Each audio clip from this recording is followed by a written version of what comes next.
I mean, got to get my first role play today. Say that again. I interrupted you. Sorry. All good. I got to do my first role play today with Ozzy for a few minutes. That was fun. It was good. Killer. Yeah. Good deal. That's the good shit. That really is what kind of really refines you. You know, I'm a pretty argumentative type person to begin with, so it's a personality that's kind of disposed to kind of everything that I'm expecting. That is kind of my personality. I love kind of hashing shit out. So just kind of being refined, you know, with the group and everything like that, as far as really to understand the subject matter and how to articulate and not say things and make assumptions and accusations. And that's what's awesome for getting used to being treated very poorly and yet just totally ghosting that whole thing so that you don't get upset and just focus on the task at hand and don't fall for any of their trolls. Right. Yeah, you know, what is your advice on this? Because I think, you know, as I've been listening to a lot of your guys' stuff and, you know, watch your stuff, Joe, and listen to Gary and Mark and all that, I'm the type of person, I mean, like, I'm very passionate, and when I sometimes I'll listen to your guys' like, you know, you guys will post like some trial recordings and stuff, and I get so angry and upset in my spirit. And I know it's like I don't take stuff personal. I'm not a very like kind of emotional person, but I get really fired up, you know. And I guess it's really got to learn how to kind of temper my attitude, because I think that I get really excited, and sometimes I don't realize that it comes off to people in an offensive way, even though to myself I don't think I'm being offensive. I'm just trying to have like a rational discussion, whether you want to use the word argument or not. I'm not trying to be argumentative, but I guess hopefully this role-playing opportunity will allow me to kind of get feedback from you guys how I can come off in my tone, because I think some people are very emotional, they take arguments very personally, so they get defensive and they feel like you're being argumentative, when maybe your own view of yourself is I'm just posing a question here, or asking for clarification, yada yada. So I guess, yeah, go ahead, sorry. Well, I was just gonna say that I hear what you're saying. It's a common thing with some people. I actually happen to be like that as well. When I first came in, I was the same way. I was pretty extreme. I mean, Gabe will tell you, I was in no mood to take anything from any of them. I gave zero fucks. I mean, and that's in some of those early recordings. But anyway, my point is, that's cool. My point was that it was a real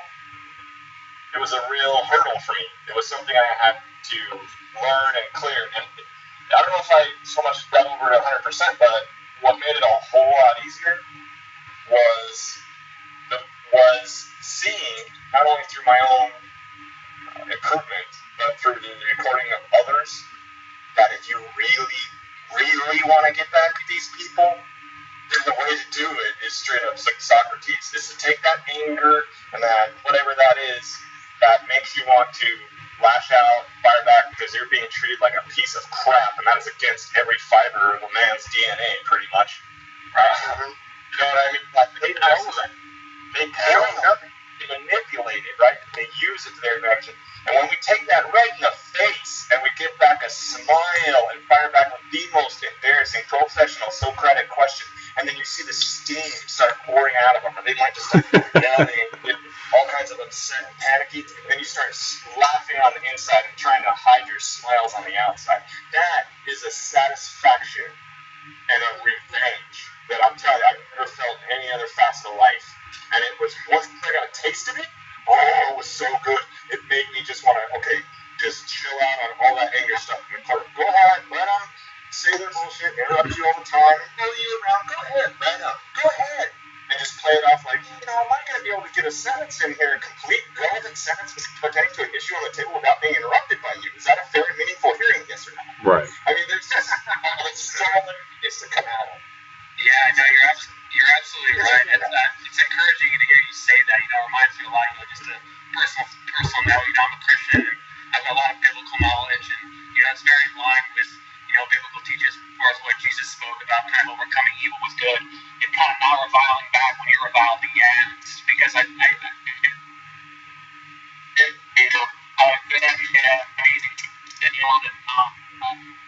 back at someone that can steer on you, treat you like shit, but to really have such a strength and a discipline in your own nature to be.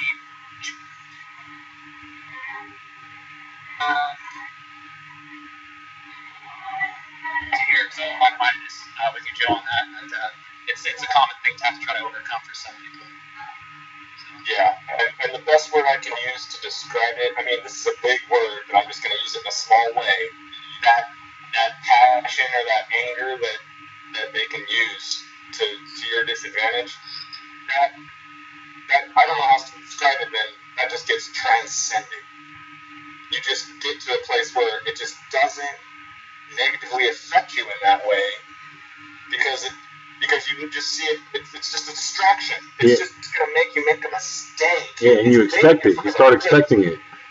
Oh yeah, if you go like that, there's a hook in that bait, and you're going to get hooked. And then we hear it all the time. So yeah, it's really encouraging. Just I know it's hard, but if you're patient and just start soaking all this stuff in, you're going to come across the same thing. And man, once you have that skill set in your pocket, like they just cannot F with you. And then they start to realize that they can't F with you. And then it's just game over. At that point, they'll just threaten the violent right away and get out, or you get the dismissal, or they just stop responding to you altogether and just go about their business in complete violation while the public's sitting all pie-eyed as to why this judge isn't even responding to this person at all for minutes. Right. So it's hilarious. It gets to be a comedy. That's why it balances out the insanity of it, right? It's like, keep doing this. Yeah, so you really kind of want to present yourself in that light where you look kind of like an innocent sheep just being fucking dragged to the slaughter because it's going to fuck you. Whether that be at the time of the arraignment or the trial or whatever the case may be, but then, of course, ultimately when it comes to the appeal, the appellate courts to see what happened. I mean, is that usually kind of what I feel like you're banking for? Obviously, you're making your best effort to get this thing dismissed, say, for example, because I got that $16 traffic ticket, so when I go for arraignment, I'm going to try to use all of the arguments that we're discussing here. And then, of course, I feel like I'm going to get steamrolled because my friend tried doing the same thing. I met this guy through Yale, and he did the same thing. The judge in the same court steamrolled the shit out of him. So he's going to have to go to trial now. I think he's trying to renounce the guilty plea the judge put on his behalf. But I guess what should my take be? Because I'm imagining, again, I'm going to get steamrolled. I'm going to go to trial. And then at trial, I figured that I'm going to try to argue all the different things and get into like the vehicle code, try to say that, hey, I was driving safe and all that other stuff, to at least present the case in that light. But when you get to the appeal, is that really ultimately where I feel like my biggest potential for victory is? Okay, and this kind of overruled is through the appeal. To answer your question, no. It's like a slippery slope, and the further you go down the slope, the harder it is to get back up. Right. Which is why we try to stay in arraignment. Right. No, I absolutely agree with that, and that's what I want to shoot for. But I feel like if I get steamrolled, is it going to get? Can I get so steamrolled that these fuckers just push me into the trial and they don't let me kind of renounce or take anything back? Or can you really surprisingly stay at a pre-trial position where you're having multiple arraignments or multiple court appearances? I want to kind of interject. Trial. I mean, it's an experience now. I want to kind of interject. I'm a newbie in the group, but I've been studying other stuff for a while. I was going to say, you see how one of the biggest things I've got from the courtroom role plays before was all about the vocabulary, how you use. And I think one of the simple things to remember is that we're not actually making arguments when we go in. We're trying to get clarifications right off the bat. And what I've noticed is most of the time, you're only going to be able to get in about 3 clarifications before the judge really knows what you're doing. And they're going to just start steamrolling you because that is their only strategy to try to get jurisdiction over you. So the minute that you realize you're not getting the fair hearing and they go ahead and rule from the bench and enter the plea for you and try to proceed the case along by scheduling your next trial hearing or whatever it is, that's when you go to the appeal court. That's when you immediately take action. Oh, I had no idea.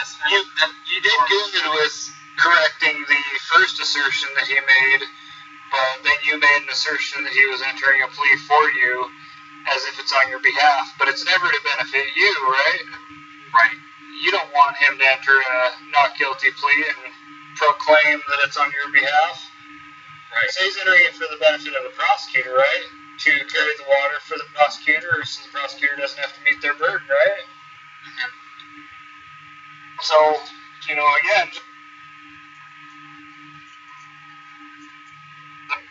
it's important to remember. So again, I mean, if I get forced with a forced plea or a plea entered on my behalf, and of course I give him the line about, is he practicing law from the bench, yada yada. But nonetheless, he kicks me out. He doesn't dismiss it, but he kicks me out, and he says, "This is your trial date. Done. Get the fuck out of here." At that point, what's my next move? Well, there's so many. There are so many. There's so many ways you could go, Brian. And that's the thing is, there's rarely just one right or best answer. Because again, we're right on the cutting, leading edge, and a lot of what we do is exploration and probing for effectiveness. Because I mean, we got people from all over the country, and I swear to God, it's not like one country. It's like 50 countries. These courts have different rules and different dynamics. Exactly. And all this. So it's hard to tell. I mean, we wish we could give you that answer, like, hey, what can you do? But there's so many different things. It's kind of like asking, I don't know if you know poker at all, but it's kind of like asking, hey, I had this many chips, they had that many chips, the flop just came out. Do I fold, call, or raise? It's like impossible to answer, but what I can tell you is that anytime a judge does anything, makes an order or something, that you can file a motion to quash it. There's nothing that they can do that can't be reversed. And if they do something that's just a blatant, barbaric force, which is mostly all the time, of course. I mean, if you flesh it out verbally enough, it really appears that way too. Then if they just force and steamroll you that way, I mean, what we've got is to sharpen the claws verbally, so that we're just dragging them, kicking and screaming across the violations of logic and ethic that are apparent to everybody in the room, except those who are getting paid by quote-unquote the state. Right. And I think this is kind of relevant to bring up at this point, is that you guys got to remember, I try to make this analogy for some of the people that I teach sometimes, is that, just like with stage fright, when someone is going on stage and they're performing in front of a crowd and you tell them, just imagine that the whole crowd is naked, so it puts you at ease. Well, the same thing with these judges and these clerks and the prosecutors. They're not really there as living flesh blood beings like we are. They're there to represent the court, and their job is to make money, right? So when you're there, you want to talk to the record. You're there just to make the record.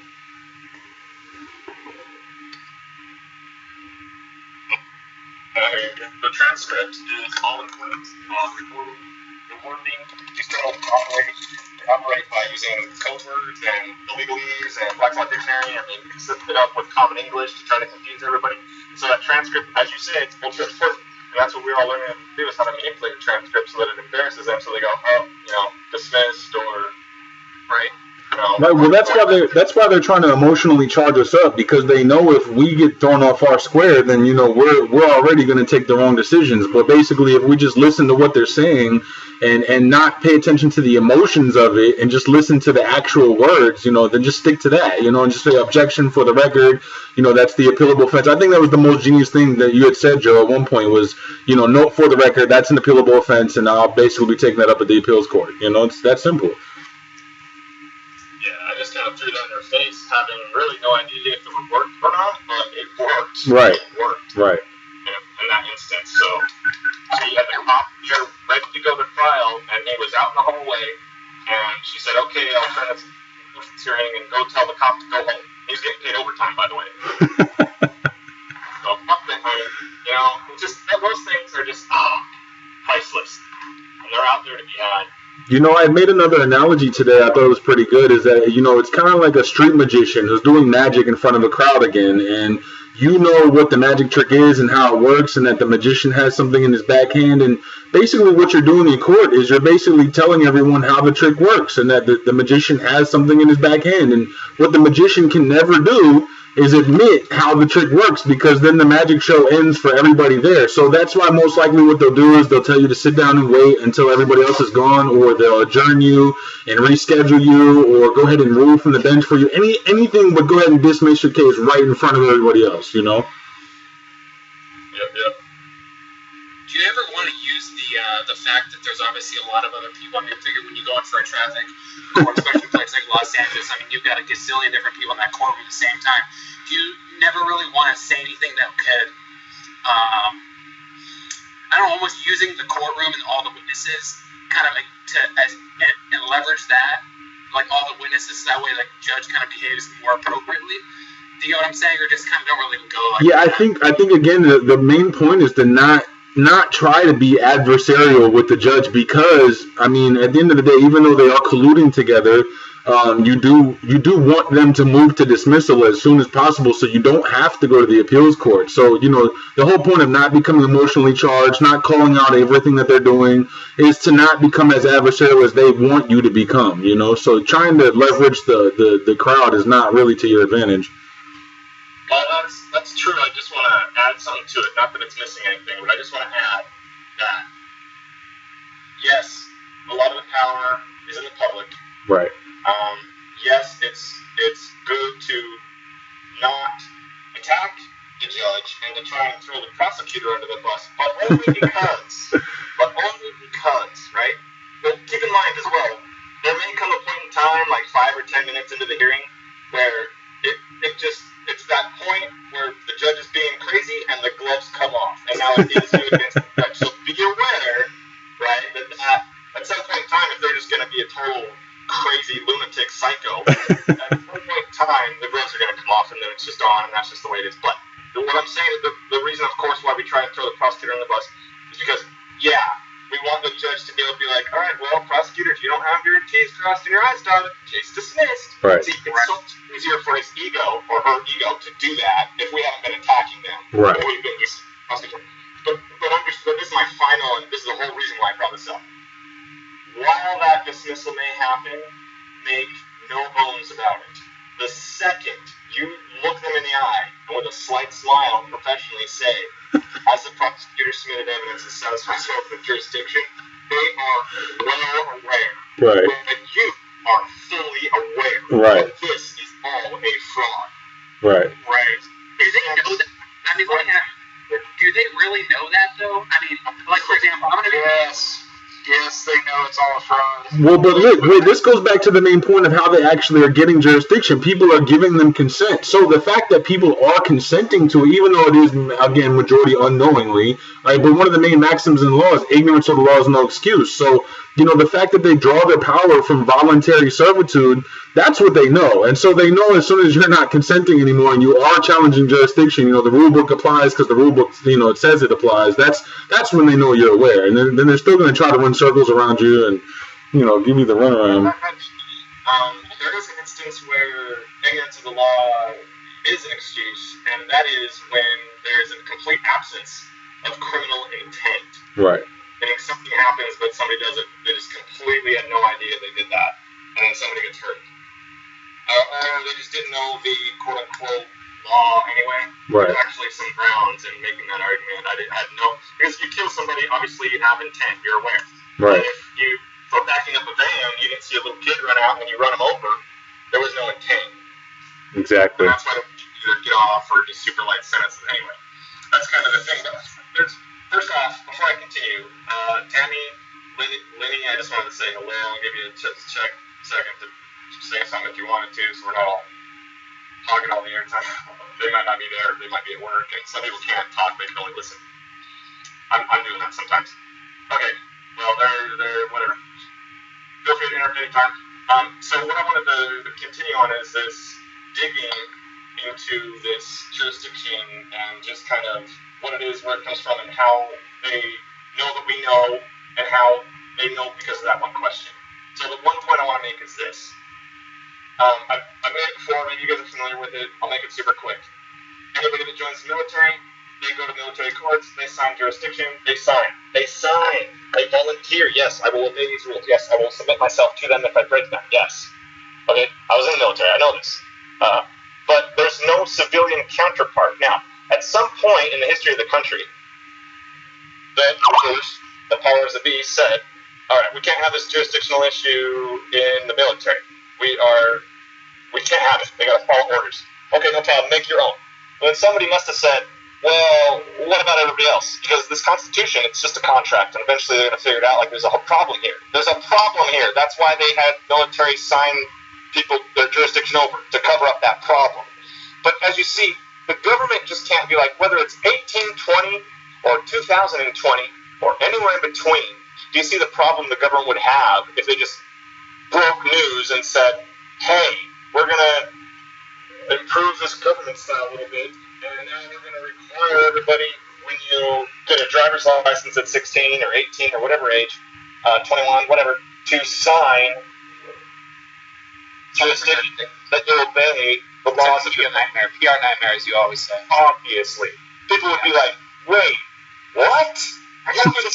Now, why did you want me to sign something before? And if it was wrong before, what about those consequences I was paying for before? Right. And you've already traveled too far down the line that you can't trust the seriousness. I mean, it's been found on a fucking on a house of cards, and good example. House of cards. Yeah. So that's what I was gonna say. If you see the grand scale, like Game of Thrones type, this is the lone superpower on the planet, most powerful civilization we've ever known. Like this is the nature of the problem. And when you go little tiny me into traffic court and say element of jurisdiction satisfied, yes or no, you're pointing at exactly that.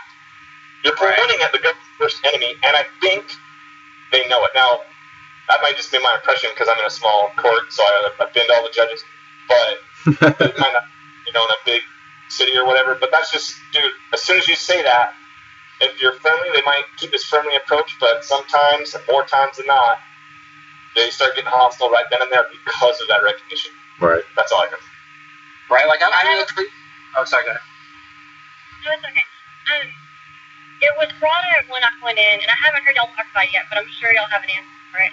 But the cop, the chief of police actually was trying to tell me that I signed over that they had jurisdiction over me as soon as I signed to get a driver's license. Okay. He said, agreeing to want a driver's license and to drive on state-funded roads, I'm agreeing to that they have jurisdiction. Here's the answer. That would make me laugh hysterically. However, I don't spend time trying to educate cops.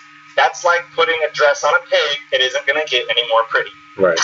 Well, it's an argument that like all my friends and family try to make as well. Yeah, I hear that argument. Yeah. Here's the answer. The answer for it would be that I always just work with.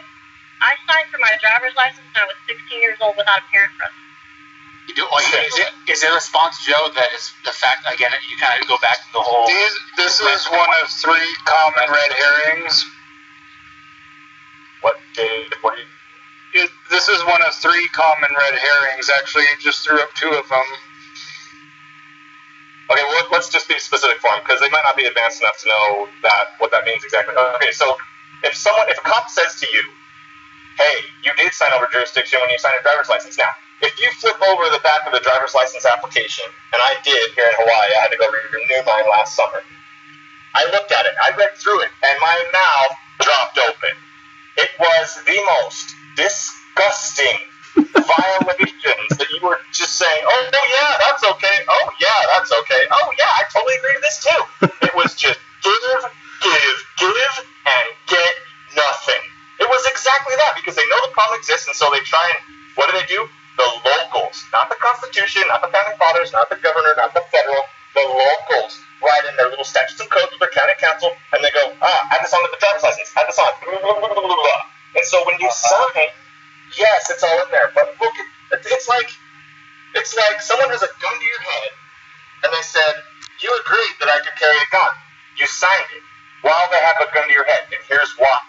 If you don't sign for that driver's license, then your options in life are to drive without a driver's license. And we all know the endless escalation path they have laid out for people who do that. They'll steal your vehicle, they'll steal your money, they'll put you in jail, which is getting bigger and bigger the more and more times you get caught without it. Terry, who is a guy who's in this group and on the All-Star team, just got out of jail after 5 weeks. Don't let that scare anybody. He's pushing so hard. And he had a $50,000 bond. And what was his only quote-unquote crime? Driving without a plate, without the right record. No way. No way. It's crazy. That he owns. And that story gets even crazier now. 5 weeks? Oh my God. For real. Tammy, to answer your question, if you don't sign that paper, good luck getting and keeping a job. Good luck staying out of jail. Good luck not getting a record. Good luck being able to move to another country. How are you supposed to support a family? How are you supposed to feed yourself? You can't even travel from one place to another in a piece of property that you own. So they're forcing it. If you don't sign that piece of paper, right, threatened arrest, yeah, will pull you over. If you don't pull over, you're going to get a felony escape attempt, and you're going to jail for a long time. So you have to pull over. Now, if you pull over, guess what? Now you're theirs. They have tasers and guns. You don't show them the right paper, now step out of the vehicle. Now you're under arrest. Now here comes a tow truck. And it gets worse and worse. It is a gun pointed in your face. It's just that people want to believe what they want to be true, and they reject what they don't want to be true. And they don't want to live in a country called America where that's the reality. If you dig far enough, actual reality will show you the gun that backs it all up. And the fear is not unvolunteering for shit. That's an illusion they have to maintain to keep the PR going. Yeah, Joe, and I think you actually had a video you posted up of the some of the Mormon hearings where the judge was just openly talking about it, how, you know, basically everyone was slaves back in the day and they rule by violence, and that's why they have jurisdiction. And I think the important part goes back to the fact that, you know what, if that's what gives them jurisdiction is the back of the DMV paper that you guys signed when you got your license, then just submit that as evidence when you ask for it. If we're asking for a proof of jurisdiction, show that. Exactly. Yeah. The perfect. But do you know why they won't? Because the prosecutor will be like, "Yo, I can't defend that." Right. The contract is invalid in so many ways that. Because no one on that doesn't say that you are bound to the statutes and codes that created that application in the first place because of geophysical or geographical location. So the lawyers won't fight that. No lawyer has ever said, here it is, you signed it, blah, blah, and looked all smarty pants. So it's never happened anywhere.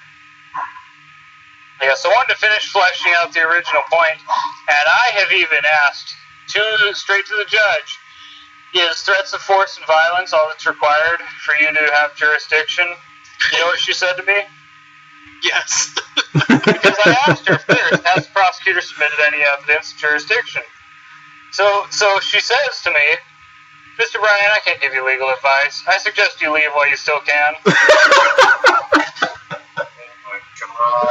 And that's when you leave, and you make a note for the record that that's an appealable offense right there. You know, it's just, I mean, and honestly, they didn't, her telling you to leave is not the offense, but it's, you know, you got to point the gun out in the room, for sure. Oh, yeah. So, you mean physically? Is somebody going to break my legs? Don't you mean while you still may? Yeah, if you want me to say you have jurisdiction under threat of a gun or leg breaking, then I'll say it. But it doesn't matter how I do your voodoo dance and how I swear to whatever deity you wish that you have jurisdiction. You still don't have jurisdiction because it's your duty to prove it. It's your obligation to prove it. So no matter how I claim you or submit, you still don't have it. So to answer the original red herring that Lynn had posed, if they say, oh, it's your driver's license, well, there's two ways you can hit it that's most effective to challenge it, and that is, you know, well, we used to say, well, didn't I get that under threat of force and violence? Oh, no, you didn't do that. Well, what happened if I did get the driver's license? Oh, well, then we just issue a warrant and you'd be pulled over. Because we all know what would happen if you didn't have plates or a license, right? So we know threats of force and violence, threats of death does not grant jurisdiction. But now we think it's a little more effective to say, you know, instead of fleshing it out to its ultimate logical conclusion, we will 180 it and we'll say, well, if I didn't have a driver's license, would you still believe that you have jurisdiction and would the cops still pull me over? Right. Of course they would. Right. You still would think that your code is still applicable even if I didn't have the driver's license, even though you said that's all it is. Exactly. And I said, is that all the prosecutor has submitted as evidence of jurisdiction? So again, when we're doing role plays, we isolate. When they throw out, oh, this is our evidence, we isolate. Oh, is that the only thing the prosecutor submitted? And then we destroy it. Right. Well, if they ever actually suggest that they have evidence, or if they dare suggest that here it is, that's just music to our ears. You get a big old smile on your face because you're going to learn how to totally handle that. 100%. It's great when it happens. It's so arrogant of them. Like, I can't believe that prosecutors haven't figured out. I mean, honestly, so many people in this group are more intelligent than a lot of prosecutors I've seen. That is terrifying. Amazing they haven't figured out that no one in the country has been able to successfully do it, ever, and let it hold up to critical, careful examination, ever. Right. And yet they still do it. That is the definition of insanity. That's hilarious. Hey, Joe. So a lot about you. Okay. Joe, I had noticed that Freedom from Government, I think his name is Trent Goodbody, had reached out to you in one of these comments, and I know that he's, I believe, on the East Coast of the United States, and he's been one of the, the pioneers of basically driving without a license and no license plate, and I just kind of wanted to maybe know if you looked into that at all, because I make this analogy a lot too when I talk about this aspect of the law, is that the whole purpose of the driver and the vehicle codes is for commercial purposes and for doing business. So let's say you want to be an Uber driver. Okay, if you're an Uber driver, you need to get insurance, register a vehicle, and have a driver's license. But if you're just traveling with your kids, then that's when you don't. So just because you have a driver's license doesn't mean that you're always under the capacity of conducting business, like being an Uber driver, right? So you should be able to have a driver's license to conduct business if you so choose, but then you should also be able to travel freely. Now, of course, we know they're going to give you a hard time, just like they did Trent. I mean, they pulled Trent over, threw him in jail, and he's talking about doing federal lawsuits now too. So, but I think that's the kind of the whole point is, even in court, even if they talk about the driver's license, it's not whether or not you have one or that gives them jurisdiction, is that and you're not even supposed to get there, right? Because they're not going to submit it as jurisdiction anyway. But, the argument becomes you're not even driving anyway. You're just traveling. Right. So the points that you made as far as Uber and commercial and everything, that is in accordance with some commercial laws. However, I don't go that you far. won't find many on here subjecting, and I use that word for a reason, subjecting themselves to any part of it, because it all draws its origins from the Constitution. The only thing that will dictate whether or not I end up in a jail cell or not is if I actually cause harm to another human being. Right. If you can stand on ethics and logic, it doesn't matter if you're driving for Uber. They can go F themselves. Because, again, they have no... right? Wesley Snipes went to jail for this. There is no federal evidence that income tax is even necessary. Right. You just demand it. Straight up. And they do not play around. You go to prison for a long time. Right? They're not even... Just gangsters. Gangsters at that level. So, the commercial thing, yeah, I get that. But, I mean, until they have some kind of system that they can ethically stand on, because they actually do have jurisdiction. They actually do have volunteers who are willing to pay them for the services that they provide. Until that happens, they can't do anything unless you kill somebody. If you kill somebody, if you rape somebody, if you steal, you can't stand on ethics, and we are not going to help you until you make every effort to make it better with your victim. And as you know, sometimes that's impossible. Right. So as long as you've got ethics and logic, they don't. Ta-da! Public sees us as, oh yeah, they just embarrassed, and that's our ammo. That's how we win. I mean, that's the big picture stuff. But what you said is right about commercial, because I used to know and study that stuff a little bit too. Yeah, I mean, because even what you're talking about now is technically what would fall under the common law jurisdiction stuff. So that's what I go by too. As long as you're not causing the victim or damaging or stealing property, then you're basically, there is no jurisdiction. Right. They're peacekeepers. Keep in mind that, and I really wish I had this kind of a talk for everybody. Keep in mind that in this Skype group, when we're talking. Sometimes we smoke and joke, and then it's all good. But when we're talking business, and you'll learn this, nobody expects this right now, but you'll learn this. We use this as a practice training ground for court in many ways. And in one of those ways is we practice legalese, we practice civil discourse, we practice not interrupting, professionalism, and all this. But the other thing is we practice, how do I put this, like putting things in a way to the court that even though it doesn't make sense in common English, it makes sense in legalese. And I guess this is my last most important point to it. If you're going to use a word, then make sure you know enough about that word to write a book on the topic. And so unless you know exactly about common law, what it is, its origins, it has multiple origins. Right. It actually goes back to a couple of St. Aquinas, I think, in the 1200s. Okay, so it's got a Catholic root, it's got other roots, it's got just regular pagan roots. Unless you're, and I don't know a lot about common law, but what I know is that when you use a phrase, by God, you had better be able to back it up. Otherwise, people are going to ask, well, I don't know a lot about common law. What do you mean when you say that? Yeah, you're right. You're right. You know what I mean? Yeah. What was that quote, Joe? That I know I've heard it said before. If you don't want to hear about discuss a topic, don't bring it up, or something like that. Kind of a thing. You got to be careful with the words. If you don't know the answer to the question you're asking, don't ask it. Is that it? That's what a lawyer uses. Never asked something like that. Yeah. Okay. So firstly, again, the definition of common law has been changed by lawyers calling themselves judges. Now, common law doesn't mean what's common to the common man. It means case law, right? Which is just a lawyer's opinion, a judge's opinion. And the commercial angle of it, yes, while there may be some validity to it, it still is assuming that their code is applicable to you, and that somehow if you're making money, then these thieves called lawyers are entitled to some of your money, right. Which is absolutely ridiculous. And a challenge like that comes secondary. It comes after a challenge to jurisdiction, and would only need to be used after jurisdiction has been proven with evidence, which it never is and never can be. Right.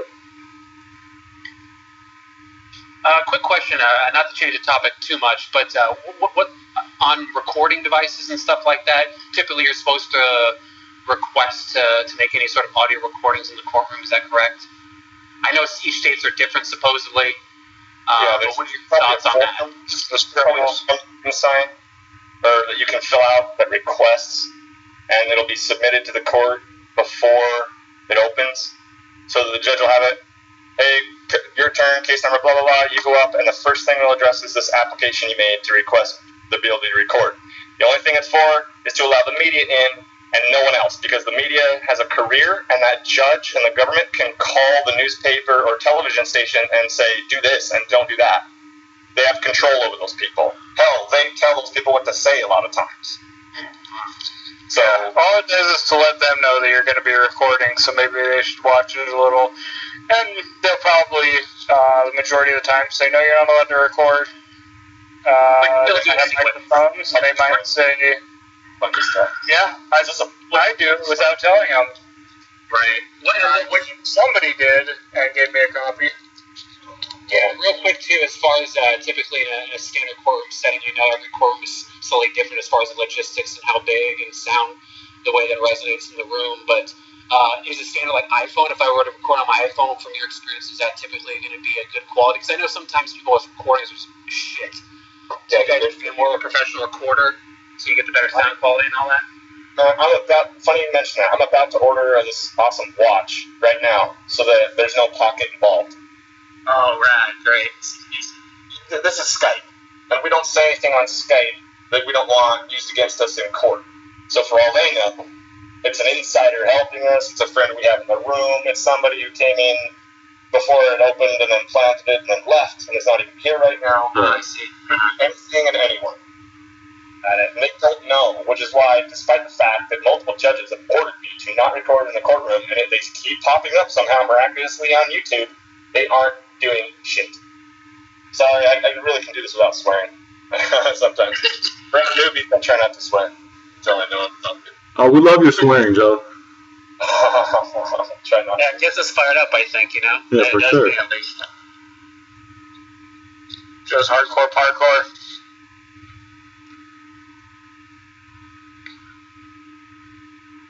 So how would you guys like to proceed? Does anybody have a pressing question? Does anybody have a hearing coming up in a week? Or less? Yeah, Joe. I actually, I've been trying to teach my girl. She has a court case coming up in a couple weeks, and one of the things while I was going over some of the Socratic method was she kind of wants to know the ins and outs of every detail, and I tell her, look, there is no script, there is no formula. You need to be adaptable. But she had a basic question. I thought it was a good question. She said, when you're addressing the judges, when you're talking and you're trying to get those first questions out, do I have the right to a fair and meaningful hearing? Do you find in your experience that it is better to go ahead and stroke their egos and say your honor, or do we not even address their name? I mean, are we saying their name before we start asking questions? What have you found works best for you? Very good question. There are many different ways to go about the same matter of business, and those ways are heavily influenced on one's personality and one's strategy. Right. I have done a few different ways, everything from open contempt for that judge to I said your honor once, or sir or ma'am, because they were treating me decently. Right. But it was only because I was trying to get that dismissal. If it wasn't for that, if this wasn't a hustle, I would call these people out for exactly what they are, which is just thug, gangsters, criminals. You're using guns to get money from me because you're not smart enough to make a living off of your own fruits of your labor. You have to steal it from other people at the point of a gun. Right. You tell us how you really feel. Right. So I only did it to kiss butt. But I'm trying to answer your question. Overall, generally speaking, the lawyers will always kiss their butt big time. Oh, yes, your honor, your honor, your honor, your honor. Isn't it hilarious that in 2016 we still have to use such a title, and that someone who has a title would expect that it's reminded of him over and over and over and over and over? He goes, don't know how much, Nothing honorable about it. You can, within 60 seconds, prove how biased and downright just criminal. How this is such a rigged game. So just get to the meat. Yeah, right. Don't even worry about addressing them. Just get to the question. Is that right? Yeah, I mean, you kind of can do the yes, sir, yes, ma'am. Sometimes I just say a blanket judge. That's good. I like judge. Judge is good. Yeah, judge is okay. I do the sir, ma'am, just because it's the public is listening. Right. And I have to conform my personality as best I can, or willing to what they'll receive the best, most efficient, most willingly, right? And so sometimes, in order to play that victim card, which is so easy to do, oh yes, sir, man, oh why are you interrupting me so much? Did I offend you? Did you just threaten me with violence? What did I do? Weird things like this that just show that it's just a bully, because you're being so reasonable. You're trying hard to actually, we can't go in there and just argumentative and hitting the same button over and over and over and over and over and over again. That's just banging your head against a brick wall, and there are more skillful ways to break down that wall, like pick up a sledgehammer. So, it depends, man. And I wish I could jam it all like Matrix style into people's brain, but it's just something that comes. Gosh, we've seen people between a week and a month. But man, it's all in the role play. Right. If you really want to spend some, and it does take some precious time, but my gosh, it's the most precious time you can invest in yourself and your family, for crying out loud. If you want to invest the time, the best thing to do is to role play, and if you're not role playing, to listen to like the videos of Gary talking about the court scene, what's really going on, big picture. Man, and I'll end with this. Once you get all this under your belt comfortably, you really have this confidence and no worry, because it doesn't matter what they say. It doesn't matter. You're ready for anything that could possibly come out of their mouth, from one extreme of the scale to the other. I mean, forget preparation. You're bored out of your skull, waiting for your turn to turn them into right. Yeah, that's kind of where I feel like, hopefully I'm at right now. So, you brought up another good point. Oh, Gary's videos. Does Gary have a YouTube channel that's separate? No, but he's got a playlist, he'll add things to the playlist, and then a lot of the things on his playlist are things that are heavy Gary. Okay, perfect. He's the one that's talking. Right? That's the Arraignment Foundation's one, right? That one's really good. Yeah. If you type in YouTube and type in Arraignment Foundations, I just put in the chat, then Perfect. that'll get you through. Let me ask you something, Joe. You know, I feel like these groups and people that are of the mindset that we all have here are the really valuable resource. You know, I mentioned earlier, I'm going to try to schedule a meeting with my best friend's soon-to-be probably fiance, but her dad was a DA here in the LA area. I think more criminal stuff, like serious criminal stuff, like murders and all that other stuff. But I'm going to try to spend some time with him and ask him questions. And I'm trying to think, what can I really get from him that would actually be valuable? Because I feel like, you know, he's a fucking DA. He's super biased. I've gotten little arguments with him before, not on this topic, before I even started learning any of this stuff. But I'm just wondering, you know, because he obviously has a lot of courtroom experience, so there might be some things, even though I believe the majority of the truth and the best way to do is going to be coming from you guys in your group. But I'm wondering what, if anything, what he might have that maybe you guys don't have that would be of value. Well, remember, he's the magician. He's the magician, and you're trying to learn the magic trick, so. Well, hey, do a live action role play. Those are the best. What I do is I'll stick my Bluetooth or my headphone with a microphone on it in my ear, and then let everybody in the room hear it. And then there's a few guys that are really good at posing Socratic questions, and people just start melting down when they hear them. So what he's saying is they would talk to you. They would be on Skype, talk to you. You'd hear them in the earpiece, and then say it to your buddy. But that's just a test. That's not really like required. But it's funny. You can do. I got to get into that game. My answer is exactly Gary's answer. His answer, and you have to do it in a way, because look, the lawyer, your relative, is going to see this as an attack on his character and his career choice. Right. Straight up. He's a retired DA now. Okay, cool. So I think he's going to be a little more potential. If he's retired, he's drawing a pension. And as that saying goes, when you draw to pay Peter, you can always count on the support of Peter. Yeah. Right? So Gary's thing was, is it ethical to drag an innocent person into court? Is there a presumption of innocence? Because a lot of it is based on, oh yeah, we're supposed to have a fair and meaningful hearing. You're supposed to have a presumption of innocence. Well, I've been ordered, summoned, creepy word, to appear at a time and place of your choosing, regardless of my schedule or my life. You've dictated this to me, and if I don't, it's a bench warrant arrest. And men with guns at a time and place of their choosing, even if it's at my mama's funeral, will arrest me. Hold me overnight, drag me there in the morning to see you on Monday over a weekend, if necessary, in chains. That is what is going on here.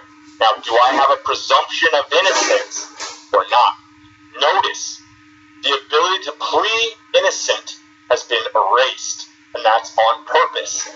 Because according to legalese and their secret little back behind the curtain BS, there's a key difference between pleading innocent and pleading not guilty.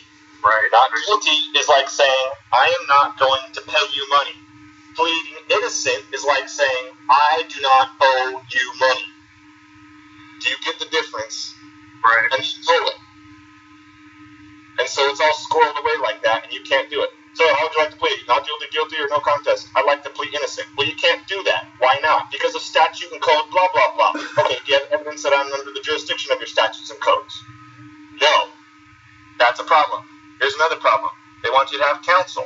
You don't want their lawyer, because if you get a lawyer, they could get out of this room, Mr. So-and-so, and they will force you to leave. The lawyer will be in the room doing the talking, and you are bound by what happens. Now, that's insane. These lawyers are manipulative, and all they do, they're on the team. Even if you pay them, they are on the side of the court. They are to kiss the judge's butt and try and get you a good plea deal, and then be called a good lawyer. When it's all a lie. It is all a hustle, and they'll hide it from you. So it's insane that in today's world, there's this vast, industry of lawyers taking up a massive part of the yellow pages that do this, but that's the state of the country. So, I don't know if that answers the question. Yeah, no, it does. Yes. I would just stick to what Gary said. Yeah, I wanted to add something too. Is that one of my favorite things that they try to do, especially if you were to talk to your DA friend, even though he's retired, is and I think this has been in a couple of the videos, is that they'll pull you out and of a courtroom, or they'll pull you to the side and they'll show you the statute book, and they're like, look right here's the evidence, and then the question, the circular logic, still goes back to how does that apply to me, right? And then they'll just look at you like you're crazy, like Yeah.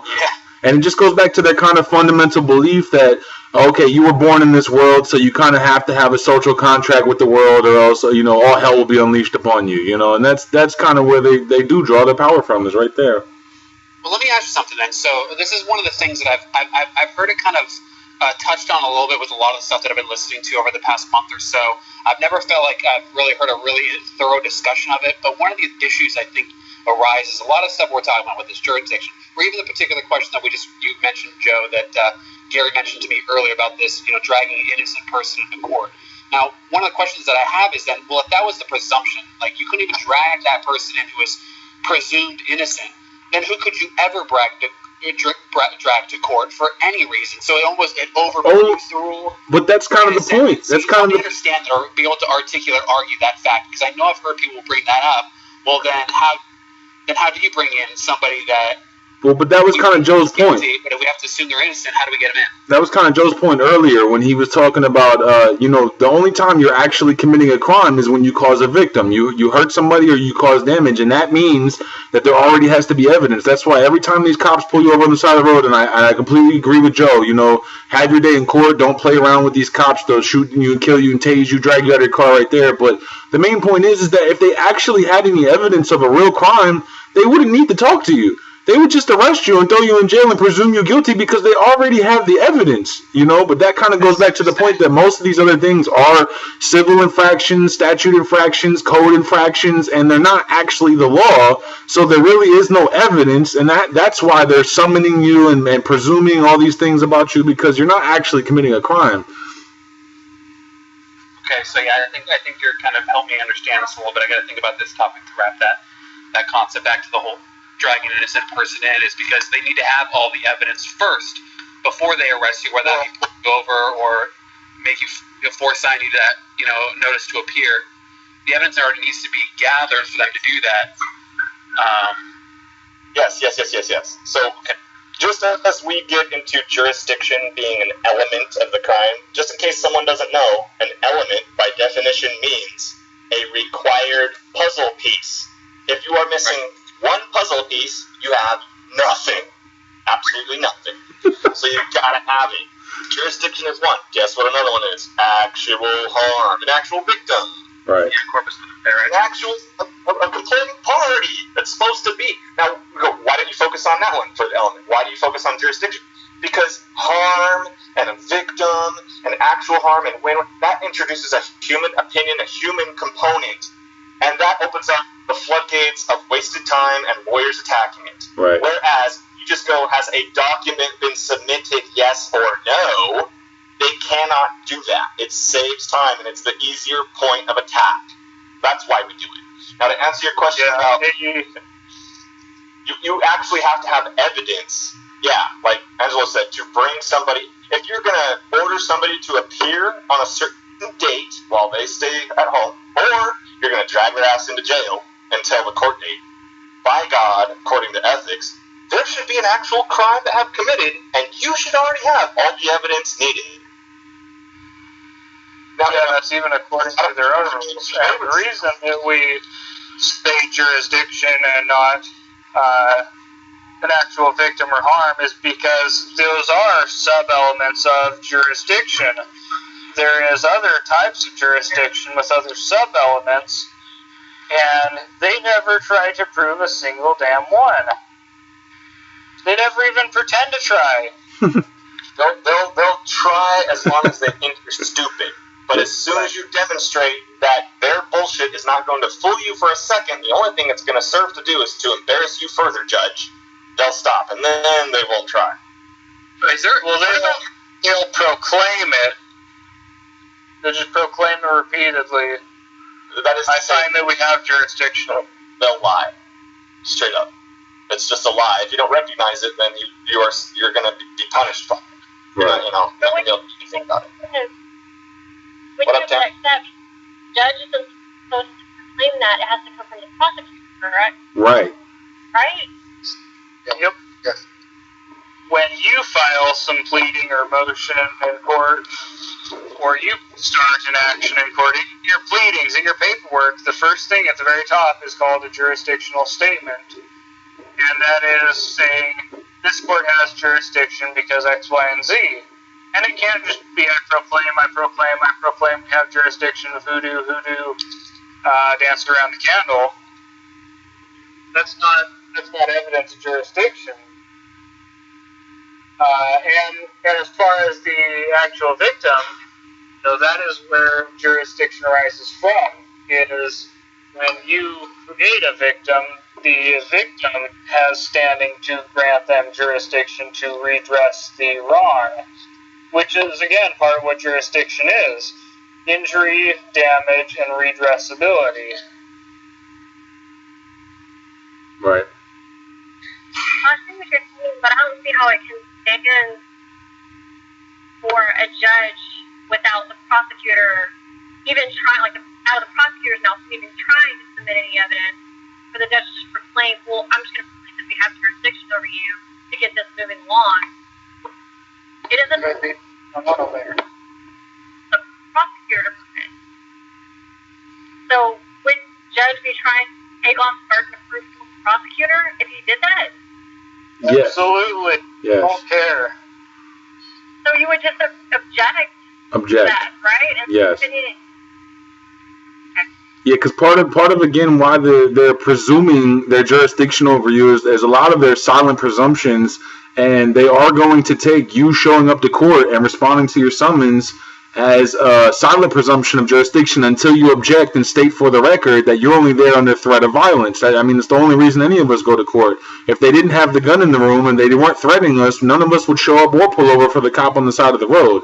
So when they're saying the judge is going to just be like, oh, I've already determined that there is jurisdiction, he's not even going to try. Like they said, they're not even going to try to submit evidence of it, right? They're just going to say, oh, you showed up. That's our jurisdiction, and until you object to it because, you were under a violent threat, they're going to keep presuming that. So Angelo, how many types of jurisdiction are there? Do you know? I don't. There's 4 types. There's in personam or personal.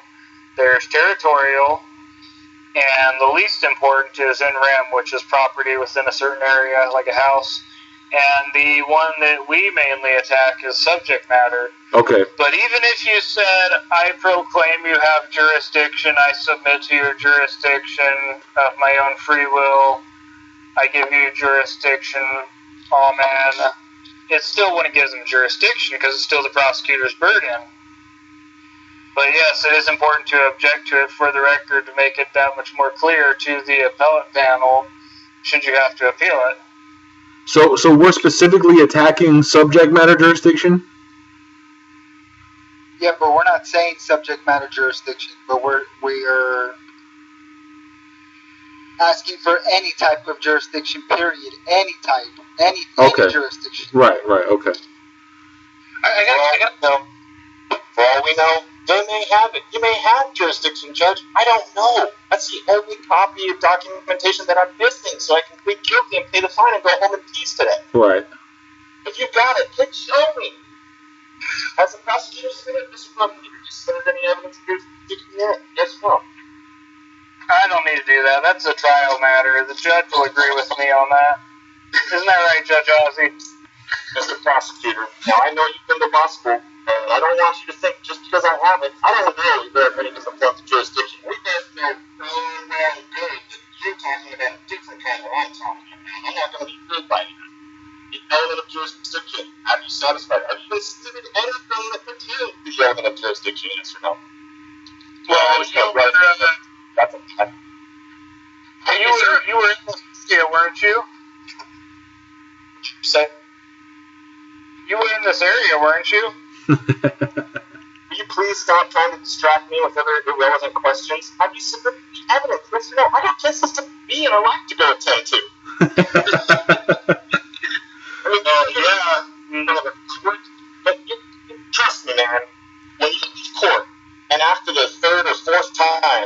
somebody, and there's always one, comes out of there and shakes your hand and gives you the holy shit. What was that?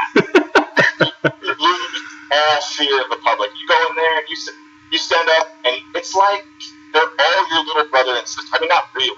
Not like you're better than them, but I mean, that's how much you care about their opinion, right? If your little brother or sister said something when you were a kid, you don't care. I mean, it doesn't matter if they think you're crazy. It doesn't matter if you're like, I mean, I've had some give sarcastic little, if I was showing disrespect, you know, I don't give a fuck. You know, so when you lose all that, it really helps you focus. At the heart of the matter, your heart rate is lower. This is all part of it, man. I guess I can't get enough to talking about it later, but I just can't wait to see my students go in there and do their thing, because it's funner for me to see new people succeed than it is for myself for some reason. So I have another point of clarification I wanted to bring up. I know a lot of you guys have been talking about going in with the unsigned guilty plea, of course, pending on the proof of jurisdiction. But I was also curious, does that go in tandem with already filing a motion for dismissal before even going to court? Okay. So there's 5 documents that we get from Mark's website: the motion to dismiss, the discovery request / Brady, the judicial notice, the motion in limine, and the unsigned plea of guilty. So the discovery request is the first document. The discovery / Brady is the first one you want to submit, because that is your paperwork that asks the court, like, hey, I need some information from the prosecutor. The prosecutor's dragging me into court here. I'd like to see the evidence that this prosecutor submitted to the court. Also, you know, you're going to send a copy to the prosecutor, the copy for the court, copy for yourself, and that's going to get it going. Then you have your motion to dismiss and your judicial notice that you're going to submit as well. That's going to follow up, because you're going to give the prosecutor time to respond. That's why you want to get that discovery request in as early as you can. Okay. And then when you file the motion to dismiss, 99% of the time, what the prosecutor is going to give you is a copy of the ticket, maybe the back of a copy of the ticket, and I don't know, maybe a dash cam camera, I don't know, something. He's going to give you something that isn't jurisdiction. It isn't satisfying the element of jurisdiction. In terms of discovery? Yeah. Okay. That's all he's going to give you, more than likely, right? That's just the 99% of the time. Some it just depends on the prosecutor, I guess. So, or they might not respond at all, which is even better. So, you put in the motion to dismiss, you do the same thing with the judicial notice, and that's just kind of the judicial notice is kind of like a companion to the motion to dismiss. It just brings up the points again. Right. And, so you get those in, right? So now you want to get this ready. I mean, you want to get this taken care of the day of you show up to court, right? Of course. So that's why it is the discovery / Brady and the motion to dismiss and the judicial notice before you go in there, so that when you show up to court, you have the unsigned plea of guilty, right? So when you show up, hey, like Joe says, they may fucking have it. They may have it. Who fucking knows? You know, they, by some miracle of God, they might finally one of these days submit. You know, they might actually, when you show up to court, they might actually have it. So great. That's why you have the unsigned plea of guilty. I want to see it. I want to examine it. And if it holds up, then I'll just go ahead, get this plea of guilty signed, and I'll be on my way. But if it's not, then that's why I have the motion to dismiss ready to go. So my unopposed motion that the prosecutor probably hasn't looked at, sir, he could, the judge, I suggest that you go ahead and grant this motion since it's unopposed. I haven't heard nothing back from the prosecutor. Thank you very much. Right. Okay, so then, in short, I understand what you're saying. In short, then yes, we're going to go ahead and file all these things before court, and then still also go in with unsigned, guilty plea. Right. That's why we have the unsigned guilty plea. They may have it. They may have that evidence when you go to court. So great. I got this unsigned plea of guilty. I just want to be informed as to the cause and nature of these charges and proceedings. More specifically, how the prosecution any evidence establishing jurisdiction here today. Yes, allegations, whatever. So the judge will try to proclaim that it's bipolar or schizophrenic to file a motion to dismiss and to say at the same time, I intend on pleading guilty here.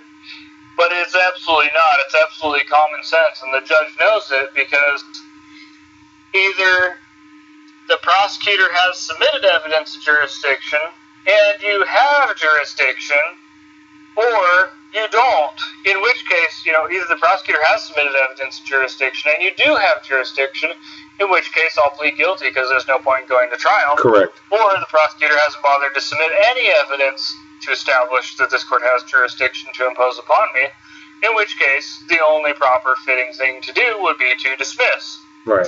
And as Gary has said, and as logic and ethics and actual reality and even their own rules state, that a motion, an unopposed motion, with even the tiniest bit of merit, the only proper thing to do is to grant the motion to dismiss.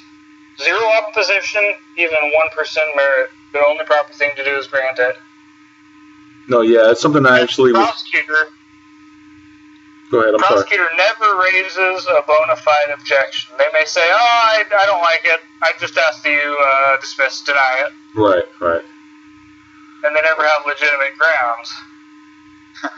Yeah, my girl was actually asking me to kind of give her, a basic guideline script, and I brought that up. I brought up the bipolar schizophrenic point where, it seems counterintuitive to ask for a motion dismissal, but then also have the unsigned guilty plea. But I understood that concept, that it was hinging upon the submission of evidence of the jurisdiction. So I think, again, of course, it's your right. It's your right to ask for dismissal if they don't have it, and it's your right to plead guilty if they do have it. So I think it's genius. Right. You want to take care of it today. That's why I filed all these motions beforehand, and I have the unsigned guilty plea just in case he might have it. Maybe he forgot. Maybe they just misplaced it. That's why I'm here. But I'd like to take care of this today. So if you got the information I'm looking for, great. I'll plead guilty and I'll get out of here. If not, then motion to dismiss. Thank you. Right. Yeah. Well said, Ozzy. Hey guys, I'm gonna be jumping off the call here, but I want to ask one last question. If you don't mind. It's a stupid question, but you figure for your reign, the absolute corruption, you've got basically two people working against you. You got the prosecutor. Is there a way to actually get these things even? Are you under power line? Is there? Sorry about that. Maybe you're better now. Yeah, you're going in and out. Better. Okay, cool. I had it. Still bad. When you go to court, it's better now. It's going in and out. Go ahead. We'll try. Right. Go ahead. Okay, so typically when you go prosecutor, is there any way to basically get the prosecutor to get the arraignment by some sort of letters? Who knows what? Is it? That's completely not. The NSA is Skype. Look. Your question is very important. It's that bad, huh? Yeah, we heard something about the prosecutor. Any way to get the prosecutor to do something? Yeah, can you hear me now better? Yes. Yeah. Okay. So like I said, when you go to court, you basically have two parties against you, the judge, unfortunately, and the prosecutor. Is there ever a way to get this thing dismissed before you even have your arraignment, and trying to just say something to the prosecutor, whether it's going to the office or writing a letter or sending some sort of correspondence to get him to drop it? Are you talking about like a speeding ticket, like something minor like that? Yeah, like I've got a $1,600 ticket where I was speeding, unsafe lane change, failure to yield, like 6 different fix-it tickets. Okay, so that's a lot of money. I don't think the prosecutor's just gonna let that one go. Right. Like that's a lot of money coming in. You know what I'm saying? $1,600. You said that's a lot. The prosecutor isn't just gonna give up $1,600. I guess what I'm trying to say is like you could say, look, I'm gonna make you look really stupid in that courtroom, but I showed you got no fucking evidence. Let's just go ahead and drop it. Yeah, I was gonna say I've never heard of a case getting dismissed without actually going to the. I mean, because they want you to enter a plea, and as soon as you enter a plea, they're gonna establish the jurisdiction they need. So the whole game is hinging upon that arraignment or that preliminary hearing, and they need that. That's the linchpin to their system. So. Maybe I can have my buddies, the DA, know. Maybe write a letter to the fucking prosecutor's office and be like, "Hey, you just need to let this one go." Yeah, I think the important thing to remember is that they work for the same corporation. And you can even ask them this, Judge, who do you represent in this case? Oh, I represent the state or the city or the county. Oh, okay, who does the prosecution represent? Okay, they obviously it's a conflict of interest. They represent the same, they're getting paid by the same people, and it's actually a lot more than just them two against you. I mean, you have the arresting officer. He works for the same state, city, county. So it's the whole system is against you. So it's just remember that they all work for each other, and that can be somewhat relevant to get on the record that they work together. Right. All right. Hey, one last question. I was trying to do earlier on one of the other group calls, but how do I get back into the call? I got iPhone. I got the Skype on my iPhone. How do I get back into the call if it's going? I couldn't figure out how to do it. If it's going, you're on your phone, you said? Yeah. Okay, sometimes if you jump out, right, and you jump back on, it takes a little while for Skype to catch up and, show that call's going, Oh, I see. So if that's the case, but you know that there's a call going, then just type in / go live, GOLIVE, and you should be able to jump on the call like that. Where do you type in go live? Into the chat. Okay. Cool. All right, guys, I'm gonna jump out. Thanks so much, guys. I'm so excited to do this all the time. I wish I could keep doing this, but I'm with my girlfriend and time for dinner. So. Okay, brother.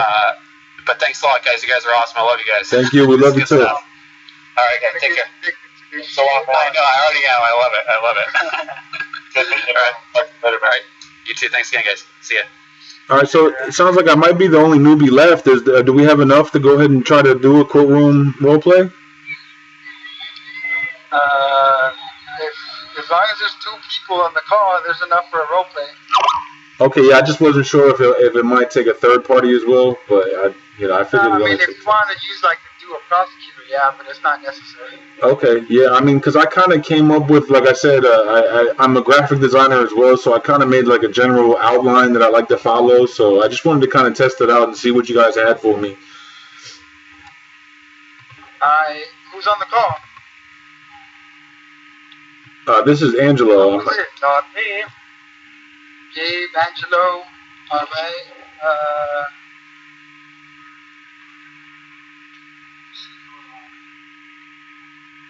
I got a live 6 something. I don't know, and then the Nikki.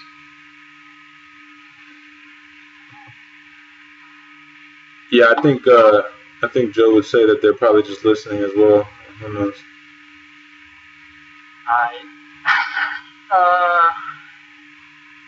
Well, Angelo, welcome. Thank you, sir. So you want to be judge, or you want to be defendant? Yeah, I want to be the defendant. I've gotten a little good practice of being the judge with my girlfriend, but I want to see what you guys got from me so I can kind of refine my skills and my tactics, because I feel like I pretty much narrowed it down to the basics, but I know that these guys are experts at running us around in circles, so I'm kind of hoping for an advanced level of circle running, so I can just stick to my points. All right, we'll see how long. Well, let's go. Yeah, all right. So we'll just say that it's a speeding charge. How about that? Is that cool? Objection? No, yeah, that's fine. Okay. All right. So, Mr.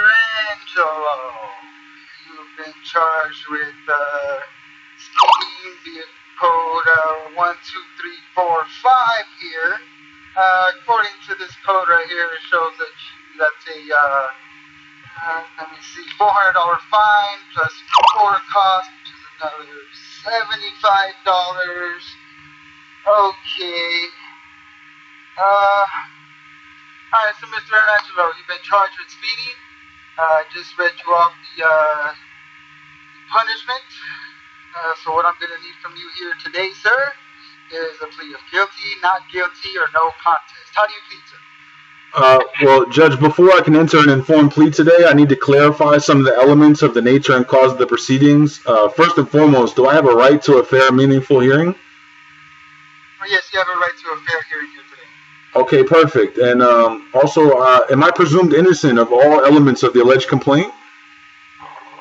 Sir, what do you mean by elements? I don't know what you mean by elements. What do you mean by elements, sir? Am I presumed innocent of the charges brought before the court today?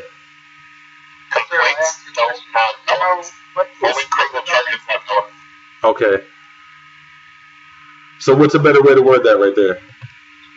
Elements of I'm trying to throw you off the top, right? allegations, accusations, Okay. alleged crime. So am I presumed innocent of all accusations, alleged crime? Yes, sir. You're presumed not guilty, sir. Okay. And is jurisdiction an element of the nature? And so I shouldn't say element. Is that what you guys are saying? You missed it. What did he just say? Don't say element. Okay. Well, no, what did he just say? No. I thought you said yes. What did I say? I did miss it. Okay, so you asked me if you're presumed innocent, right? Yes. That's what you asked me, right? What did I say? Yeah, you're presumed not guilty. Okay, thank you. Okay, objection. For the record, I just want to clarify, am I presumed innocent? Sir, like I said, you're presumed not guilty. You have any more clarifications there? Yeah, objection. Judge, I'm not asking whether I'm guilty or not guilty. I just want to make it clear for the record of whether I'm presumed innocent or not. It's just a simple yes or no. Yes, you are. Do you have any more questions, sir? Yes, I need to know also, is jurisdiction an element of the nature and cause of these proceedings? But I guess I'm not supposed to say element, so I'm not sure what I'm supposed to say. Alright. So let's get that. Okay. That's fine. Yeah. Ask me something else. Okay, so is jurisdiction an element of the nature and cause of these proceedings? Sir, well, sir, these questions that you're asking can clearly be answered by a lawyer. If you have any more of these questions, I suggest you hire an attorney. If you cannot afford one, this court will can have one for you. Is that what you would like today, sir? Would you like an attorney? That's not what I'm asking, Judge. I'm just simply asking if jurisdiction is an element of the nature and cause of these proceedings today. And I am asking you, sir, if you would like an attorney, yes or no? Again, I just need a simple answer on the record for the matter of jurisdiction. Well, sir, do you need an attorney? That is what the court requires of you as of this moment. Do you require this court to get you an attorney, or will you hire your own attorney? That is a question before you right now. Your question is clear, Judge, but I just want to make it a point that that's not part of my question and part of my clarification. I'm just trying to identify clearly what I need clarified in order to proceed today, and I just really need to know if jurisdiction is an element of the nature and cause of these proceedings. Okay, sir. It's like I've told you before. All of these questions that you have can be answered by an attorney. So what I'm going to need from you now is a plea of guilty, not guilty, or no contest. How do you plead, sir? Objection. Point of clarification. I don't find it possible to enter an informed plea without understanding. I shouldn't say understanding, but without knowing whether jurisdiction is an element. I have informed you. I do not know what you're talking about, sir. I read you the charges. I have told you the penalties. I am now asking for your plea. How do you plead? Guilty, not guilty, no contest, sir. And I would love to enter a plea today. I have here an unsigned plea of guilty that I would love to enter as soon as I can. Great. Is that what you would like to do here today? Would you like to plead guilty? Objection. Point of clarification. I need to be able to finish my statements for the record before you interrupt me. I just. Sir, nobody's interrupting you. Okay? I'm sick and tired of these games. You're just going around in circles. Do you want an attorney, yes or no? I just would like to go ahead and proceed and ask the questions for clarification of whether or not jurisdiction is an element. You still have not answered my question for the record. Sir. I'm being very nice to you here today. I'm not even required to answer any of your questions. If you would like any more questions answered, I suggest you hire an attorney at this time, since it seems that you like to waste the court's time, and it seems like you want to fight this little infraction here today. I'm going to go ahead and enter a plea of not guilty. Objection, point of clarification. Objection. Objection, point of clarification. For the record, I'm not entering a plea of not guilty. Like I said, I have a... That's correct. The court is entering a plea since you're refusing to plead. We're going to go ahead and get you set up for how does September... Objection, Judge, you already stated for the record that I have the right to a fair and meaningful hearing, and you're not letting me clarify some of the elements of this case. Sir, to be clear, I only said that you had a right to a fair hearing. I never said anything about this being a meaningful hearing, so you need to pay attention more when I speak. But like I said, maybe you should just hire an attorney and he can take care of all these things here for you.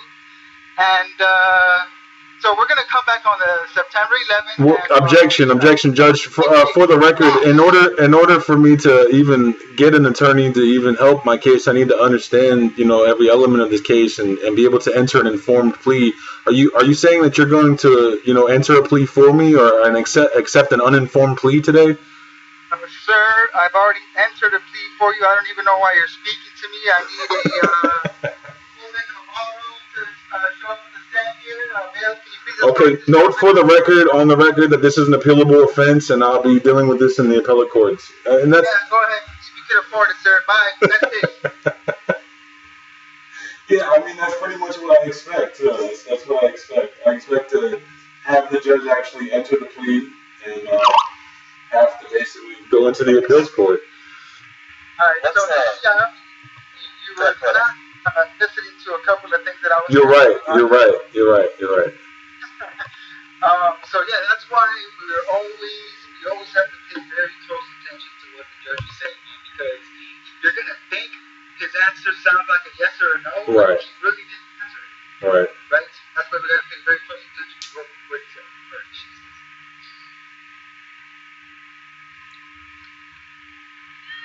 So let's do it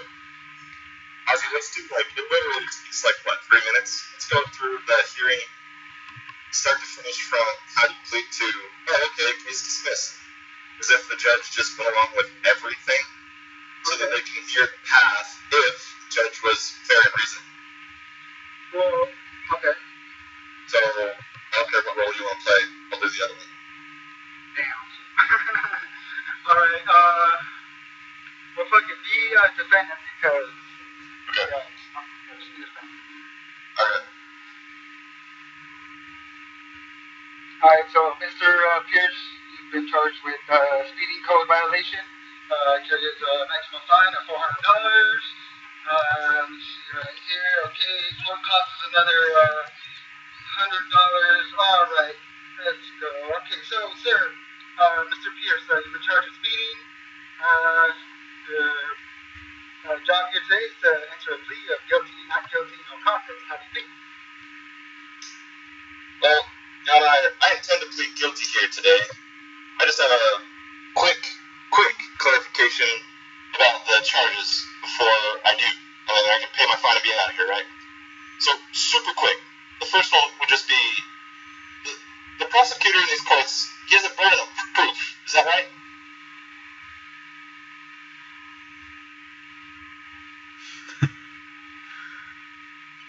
Hello? Did we lose Ozzy? We lost our judge. I'll play Ozzy too until he comes back. Because this is just the easy rundown so you can see the path, right? Yeah, I like that you led with the burden of proof first. That's new for me.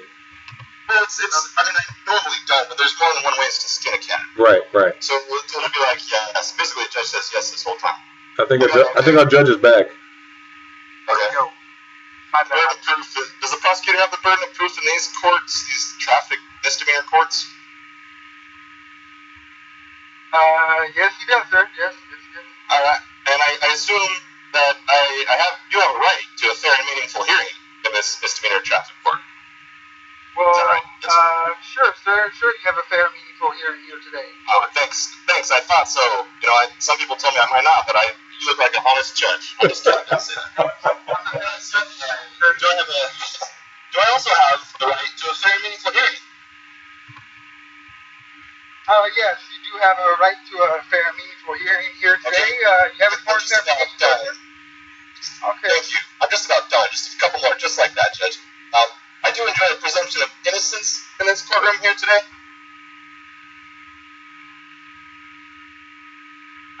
Yes, sir. You are presumed innocent. That's what this great country was established for. Protect the innocent and uphold the law, sir. Perfect. Am I presumed innocent of every element of the criminal charge here today?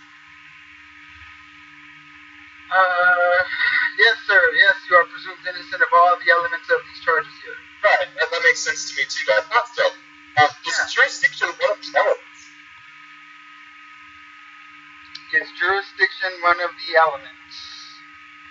Well, sir, I assure you, this court has jurisdiction. I assure you. Well, I thank you for your assurance. I really do. Right, what I understand the cause of how these charges were caused. Does the question I just asked? Oh, does the element of jurisdiction element of the criminal charges in this court? Sir, like I said, we do have jurisdiction here today. Just supposed to be a yes or no. Okay. He can't help it. He's so well trained.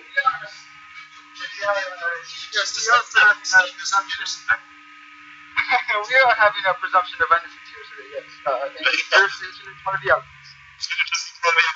So then, do you project presumed innocent of jurisdiction? That does sound logical, sir. I would have to agree with you on that. Yes. Sweet, man. Has the prosecutor submitted yet to court any evidence that satisfies this element of jurisdiction? Is that yes or no, Mr. Prosecutor? Well, sir, I gotta tell you, I've been doing this for 42 years, and I can assure you that the prosecutor hasn't done that. I can assure you. Okay. Do you mind, Judge, if either I or you ask the prosecutor if he or she has yet submitted evidence of jurisdiction? Because I've got a copy of everything I need, Judge, to get out of your hair. I know that I'm being a lot of people wait. I can plead guilty, pay the fine, and be out of here. The only thing I'm missing is this last piece of evidence. I need a copy of it. And Mr. Prosecutor, have you submitted this evidence that satisfies this element of jurisdiction that I'm presumed innocent of? Yes or no? Mr. Pierce, like I said, I've been doing this job. I've been a judge for over 42 years, sir, and I can guarantee you the prosecutor has never done it. Never. Now, Judge, I don't want you to take this personally, but there's a logical fallacy you're committing here, see, because whether it's 46 years or 46 seconds, that really has nothing to do with whether or not the prosecutor has fulfilled his obligations, met his burden, filed a proper case, and submitted an evidence of jurisdiction that you've obviously claimed yourself I'm innocent of. So has he submitted anything that says has he submitted any evidence that satisfies his element of jurisdiction? Yes or no? I don't want to ask the question again. I want to get out of here. Sir, I'm going to tell you for the third time. I've been doing this for 42 years. The prosecutor has never done it. He's never done it. Ever done it. Never, ever. I must have misheard you. Never done it. So in this one specifically, he also hasn't done that, eh?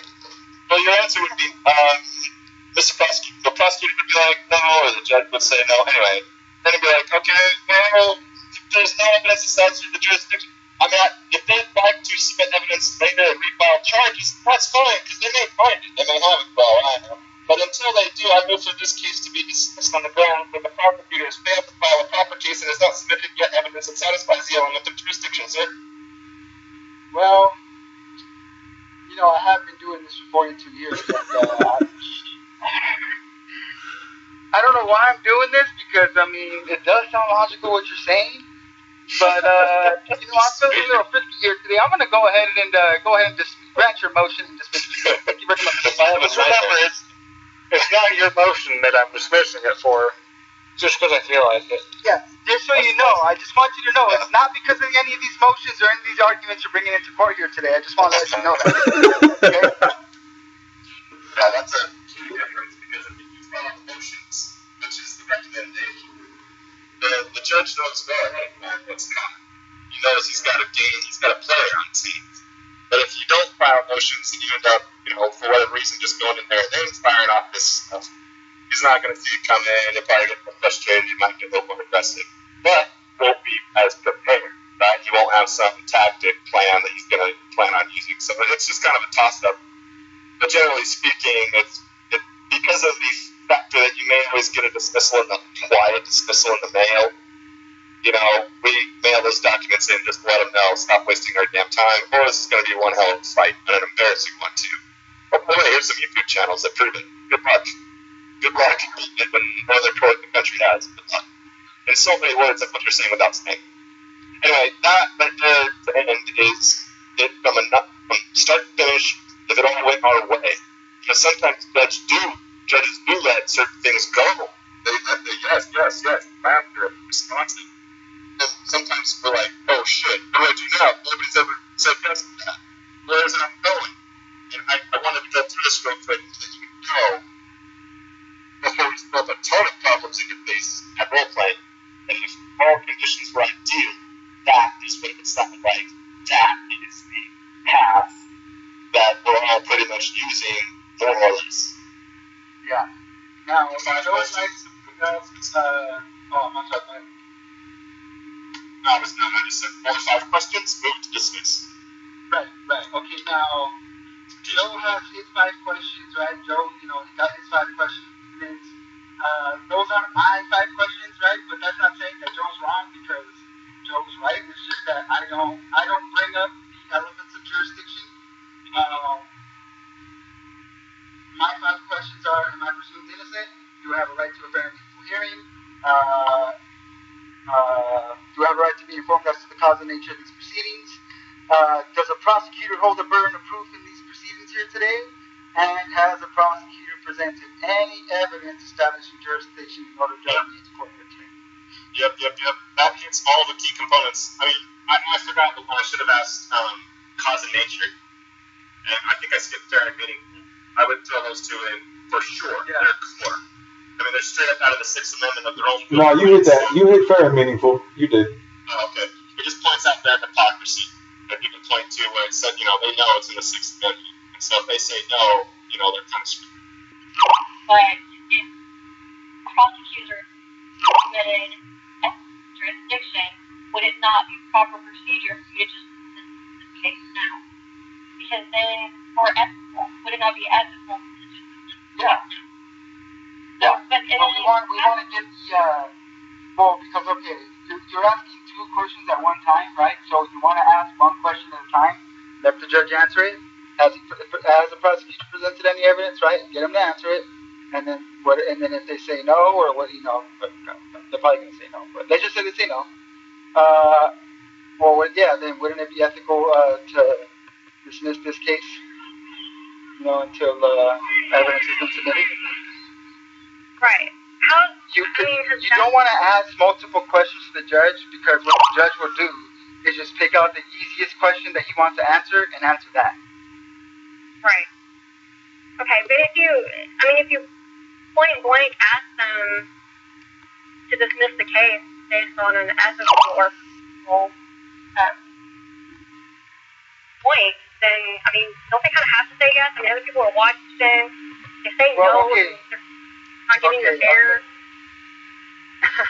All right, so, yes, they should dismiss it, right? They should, right? If this is a perfect world, if these people were ethical people, they would and they should. But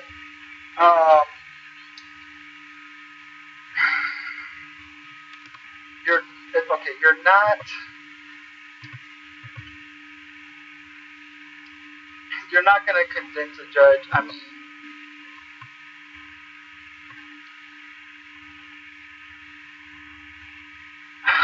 it happens.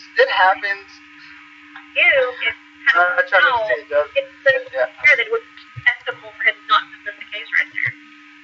You know, like, I'm sorry. I'm so new to this. If I'm not saying it correctly, or if it's just no, it's because the judge is going to do whatever he wants, right? I mean, that's the gist of it. The judge can do whatever they want. Period. End of story. If they could explain it away to their judges, to their bosses, I mean, they're going to do it. You know? And they know that even if they do make an appealable error, most people aren't going to appeal.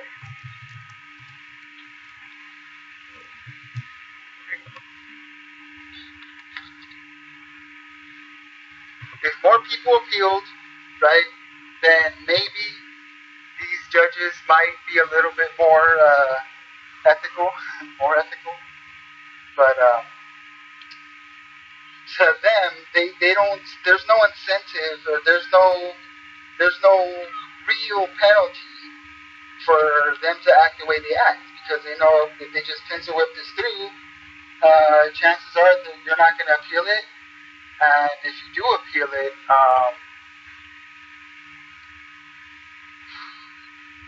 you might not be able to afford it.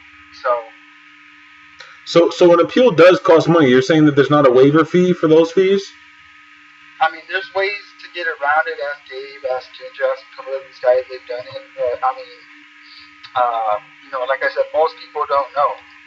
They just, they tell them, okay, well, they don't know they have to pay when they go file an appeal, and then when they do file it, they don't know that, they don't have enough money, they can't afford it, so, or they find out how much it is, and they're like, damn, this is more than the ticket. So,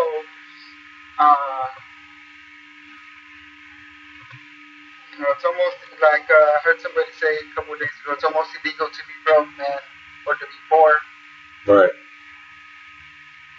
No, it's crazy because, I've been studying law now for almost 2 years, and I had found very little success with anybody getting any kind of dismissals or figuring out how to use the legalese against them or hold them accountable. And, then I come across Mark Stevens, of course, and Joe with Cop Watch Hawaii, and just went through everything they had. And what you really see is that, the shift is coming, and the Socratic method, I think, has been around for a while, but Joe's always harping on is that the internet changes everything. I love when he goes on his rants and he's like, your future generations of children are going to separate themselves for your name because you can't hide. We have your face, we have your information, and basically what's happening is we're reaching that critical mass now where, those of us that are already looking for the answers, we're going to start finding them, and then we're going to be able to start giving them to those that are, just starting their quest to look, So I think that we're reaching that point where, because of the internet, everything is starting to shift in balance because it's been so lopsided for such a long time. So. Yeah, but I'm just afraid that a lot of these people that are quote unquote waking up or looking for answers are still statist. They still believe in the state. They still believe in the religion of the state. Which, I mean, once the state goes down, or if the state goes down, those people are going to be the first ones in line to try to, start running shit, start taking the place of the state. Just call it something else. But I think what I want to be more comfortable with is the paperwork filings, which I'm sure I can look at.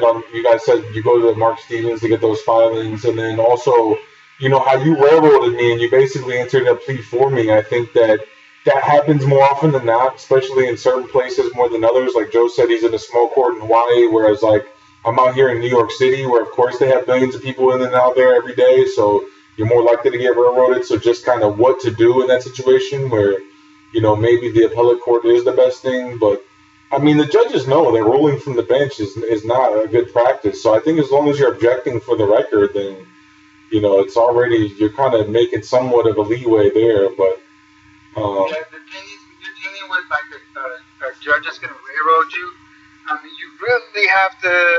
I mean, if there's people in the courtroom, and you at least have to show that like you're not being a dick or you're not trying to like waste the court's time. Sound confident but don't sound cocky. It's really hard to get into shit with a judge that's like that. right. So like when me and you did the role play, and you were like, oh, I need to be able to speak without being interrupted, and you might have to say something like that, and it's gonna really piss the judge off. Yeah, well, because I've seen enough of Joe and him doing the commentary on his videos that I know I just saw a video of him, and of course he calls everybody hero, but he was doing a commentary on one of these guys' videos, and all of the judges, this guy had got bounced around a couple different times to different judges. And even though he was still sticking with somewhat of the Socratic method, every time the judge basically railroaded him or dodged him, he abandoned his question. So that's one of the main things I try to stay on when I'm teaching people is like, listen, you need a clear, definitive answer. And it's funny because you got me. You're right. You were like, well, you're entitled to a fair hearing, but I didn't say meaningful. Well, I didn't listen to that because I heard you say yes and fair, and I was like, green light, So that meant fair and meaningful. But you're right. I guess I didn't listen for the meaningful part. And I was already just so on my script that I didn't even pay attention to that. But those are the kind of things that, I just try to stick to the basics and then make sure that I'm not abandoning the questions. But then, if he's, where you did a really good job of trying to railroad me, it's like, you can't let that happen. You have to, and this is what I try to tell some of my students is that when you make an objection, when the transcriber is writing on the record, because I've been to like depositions before where I got in trouble doing this, where basically, they can only type on the record what they hear. So if two people are talking at once, well, then nothing's really going to go on the record. So as soon as you make an objection, the judge is supposed to give you leeway to talk. Otherwise, he knows whatever he's saying is not going to get entered on the record either. So that's why, if the judge is going to clearly just belittle you and tell you to get a lawyer and enter the plea for you, you have to object at some point, I do know that. Right. So right there when I said, yeah, you have a right to a fair hearing, that's all I said. Instead of trying to like re-ask the question or to try to like pick at what he was saying, just say, oh, okay, I got you there, sir. So do I also have a right to a meaningful hearing? Right. Right. Don't address that he didn't answer it. Just ask him, well, okay, since you didn't answer this part of the question, I'll just ask it separately. Right, you already got the fair part now, and then we just get the meaningful part out. Well, what I think also is the most interesting thing that you guys brought up was the fact that, you guys are already, making all these filings and discovery motions beforehand. So the judge and the prosecutor both know what they're getting into before you even get up there. So it's almost like they are just going to test you. They're going to test you with everything that they've learned in their careers. Because just like Joe says, the lawyers, the judges are just lawyers that got promoted, so they're all lawyers. They've been trained to lie and manipulate you and do this for a living. And just like the one guy who was saying he was going to ask his DA friend, about this stuff. Well, you kind of can't because that was his livelihood. So it's ingrained within him. Now, I've seen plenty of police officers who served for 20-something odd years, and then they get out of the force and they wake up and they're like, oh my goodness, what was I doing? And now I'm going to try to take what I know and try to teach others. We've got a couple of those in our community. I don't know if you guys know about Barry Cooper or the other guy that talks about the driving laws and everything. But I would think that sometimes that would maybe happen with lawyers and judges, but probably less often because they are so willingly and knowingly doing it that they really kind of just make fun of us. They know that we are submitting through fear of violence, and usually that's good enough for them. Like the judge that he did a commentary on the judge in the Utah with the Mormon case, and the judge was just so blatant. He was like, "Yep, that's where I got my jurisdiction from. Was that I'll threaten you with violence, and that you're pretty much a slave, just like slaves used to be slaves back in the day." And I was like, "Wow, I cannot believe he's saying that on the record." Like, wow. Okay, so do you know why they don't have jurisdiction? Do you know why? In a nutshell, how Joe asked about, I just want to see. There's a particular document that I want to see. Right. Well, I mean, again, in terms of my understanding currently, I would say that a lot of this goes back into contract stuff that we don't actually have a binding contract with them and anything. So their statutes and codes, even the Constitution, all that we never signed anything. So, the driver's license actually was more relevant because most people are signing a contract when they get the driver's license stuff. But Not quite, but it's not quite a contract because, I mean, if a cop sees you violating one of the traffic codes, right? It's not like he's in his squad car asking his partner in there, hey, that dude just, we see that dude speeding over there, man. You think he has a license so we could have jurisdiction to pull him over? right, Yeah? Okay, let's pull him over. That's not their mode of operation. That's not the way they operate. They believe if you're physically here, you are their bitch. right, That's right, the way it goes. right, It's not, there's no social contract, there's nothing because, okay, I live out here in Cali, I got a bunch of my Mexican homies that live out here, right, that are paisas, right? They get pulled over, they get tickets for speeding, for not having a license and all that. They're not citizens, how do the laws apply to them? It's because they believe that if you're physically here, the laws apply. right. Yeah, that's the one thing Mark is always talking about with the No State Project. So, Yeah, so, like, okay, so for example, if you were in the military, right, you're in the Air Force, Marines, whatever, you enlisted, you signed a shitload of paperwork, right, and in that stack of paperwork, there was a paper that said, in a nutshell, that basically you're submitting yourself willingly, voluntarily, knowingly to the jurisdiction of the UCMJ. You know what the UCMJ is? United States, isn't that the Uniform Code of Maritime Jurisdiction? Military justice. Military justice. Military support, right? It's military support, right? So if some dude gets court-martialed and he challenges jurisdiction like we do, the judge is gonna laugh at his ass, pull out that paper from that stack of paper, and then say, "Here, remember when you signed up? This is it. This is our jurisdiction. You signed up for this." Right. All right. Okay, now move on. So that's what we're doing. That's what we're asking for. What is the evidence that you guys are relying on that proves that your codes apply to me, that I voluntarily submitted to these codes, these statutes, this Constitution, all of this shit? Where's the evidence at? Well, your driver's license. Well, objection, point of clarification. If I didn't have a driver's license, then would the law still apply to me? Well, of course it would still apply to you. Well, then, wouldn't that make me having a driver's license irrelevant as to whether the codes apply or not? Well, fuck, I guess you're right. Right. See, the driver's license is no evidence of jurisdiction. It's not evidence of shit.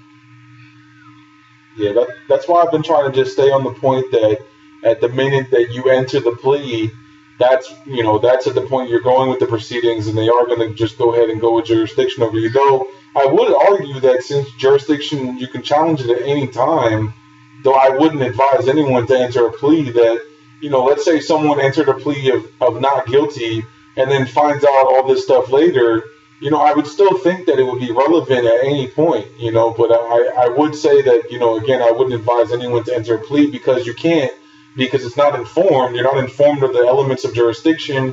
And I guess that would have been my other question, is that someone did come on and say elements, don't say elements, and then Joe came on and said criminal charges. And are we actually saying that a traffic ticket or a traffic violation is a criminal charge, since we actually know it's not? Ozzy, did we lose you? Okay.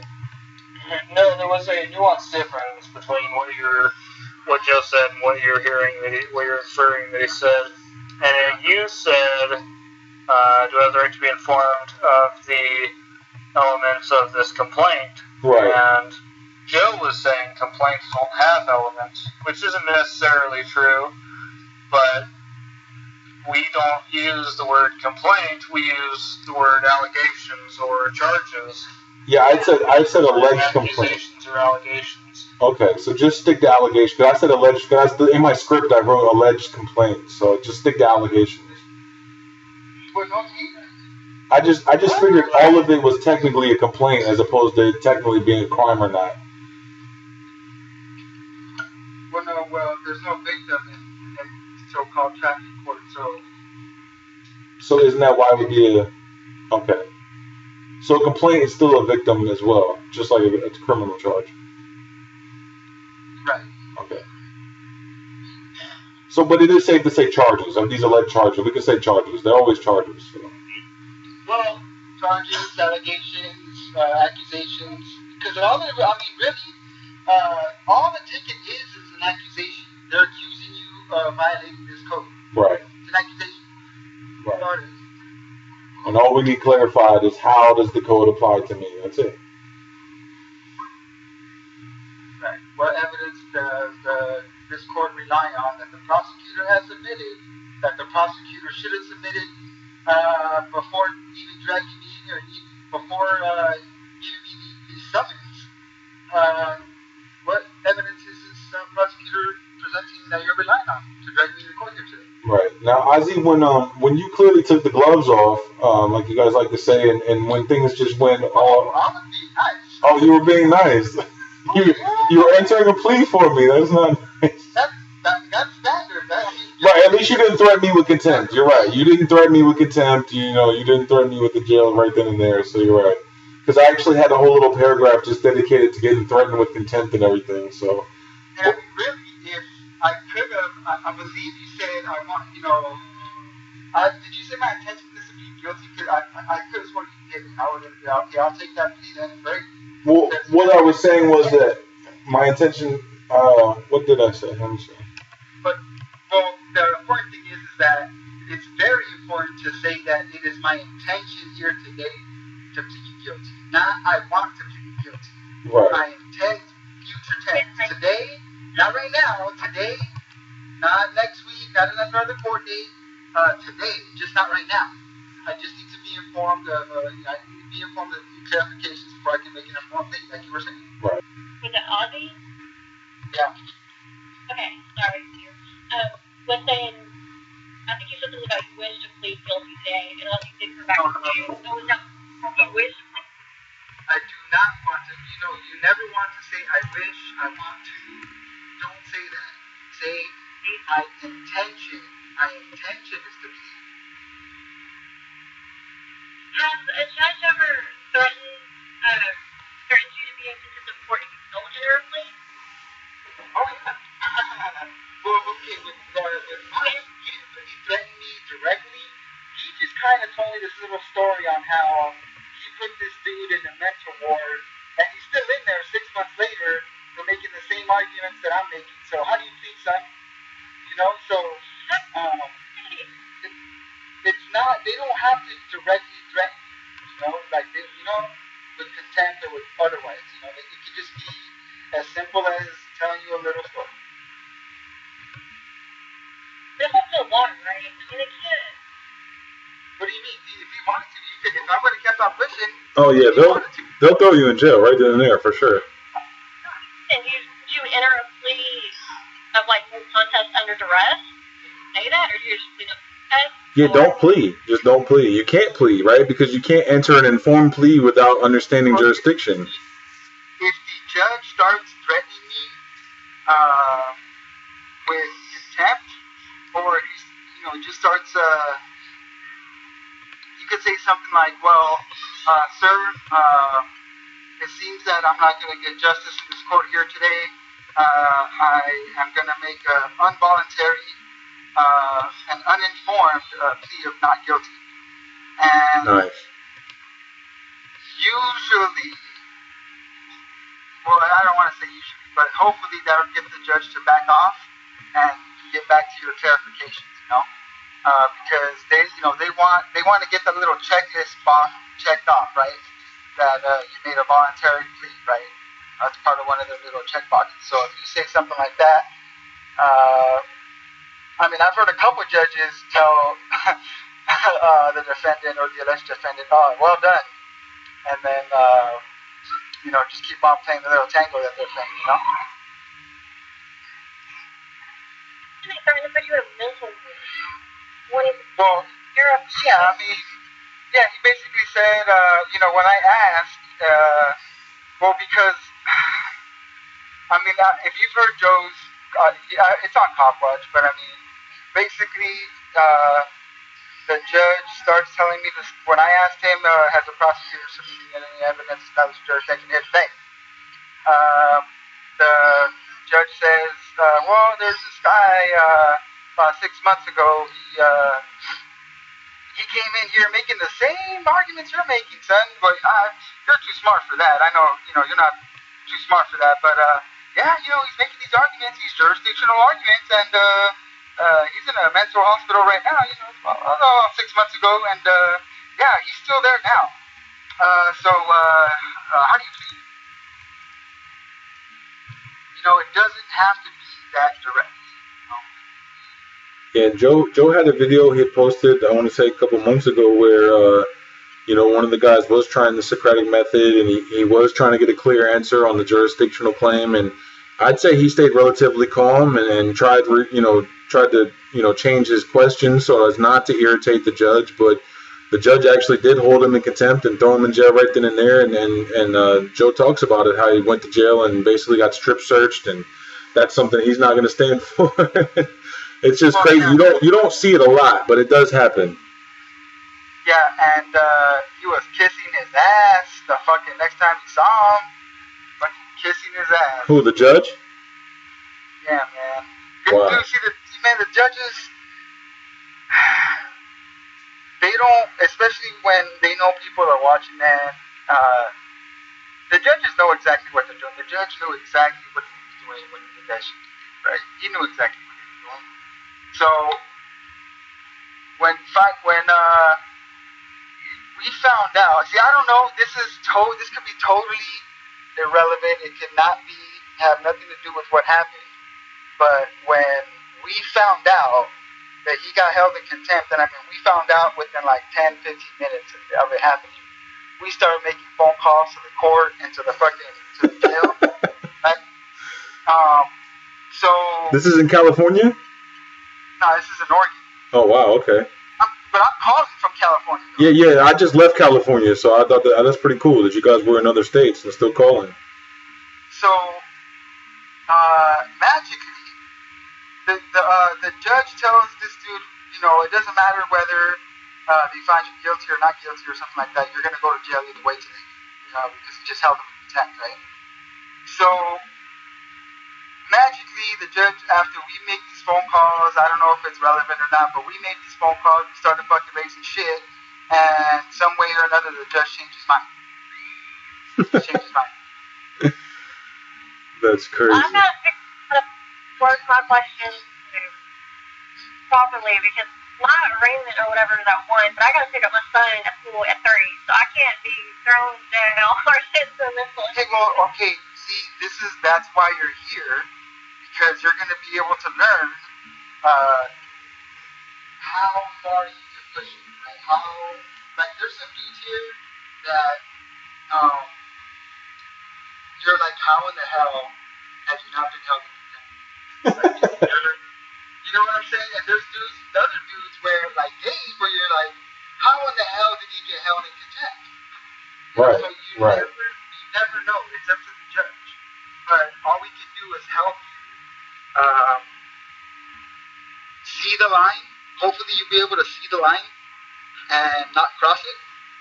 But obviously, like I've been saying, the judge is going to do whatever he wants. If if he says, if the next thing out of your mouth isn't this or that, I'm going to hold you in contempt, then you probably don't want to say what he's asking you to say, but you don't want to say anything else either.